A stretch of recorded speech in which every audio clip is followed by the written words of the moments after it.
This is a challenging time for the Indigenous community. For some, voting in a federal election will be seen as treason within their natural laws.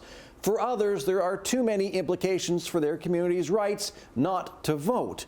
Danielle De Graauw was in Ohsweken today talking to members of the Six Nations of the Grand River and joins us live in studio. Danielle?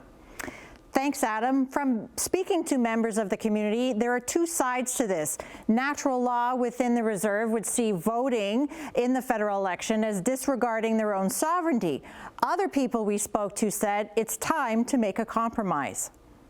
We don't even have water to each house on this reserve.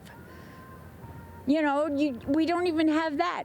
Some members of Six Nation of the Grand River in Ohsweken have a range of reactions to this federal election.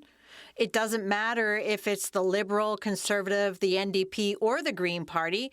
The members we spoke to have strong beliefs on either side of the divide when it comes to voting. I don't vote. I just don't, because it's not, I'll vote for my own people.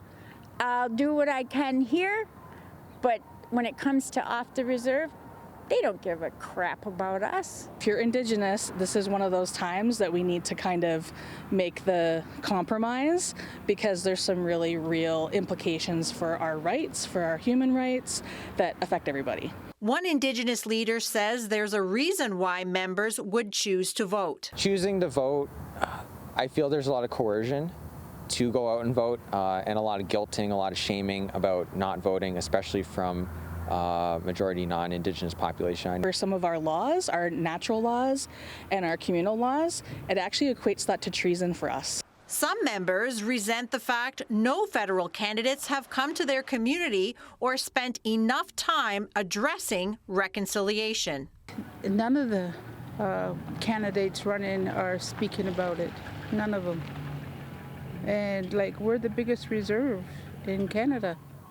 They don't come stomping here. All the politicians are basically the same, but they got to do something for Trump. He's wrecking everything. Rin Simon talks about what is happening across the border and threats to Canadian sovereignty. He says it's directly linked to Indigenous sovereignty.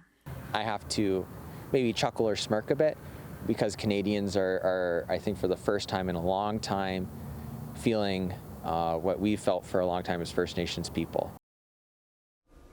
One person we spoke to today also added this would be a great time for federal candidates to align themselves with Indigenous people as a way to counter against the threat of U.S. annexation.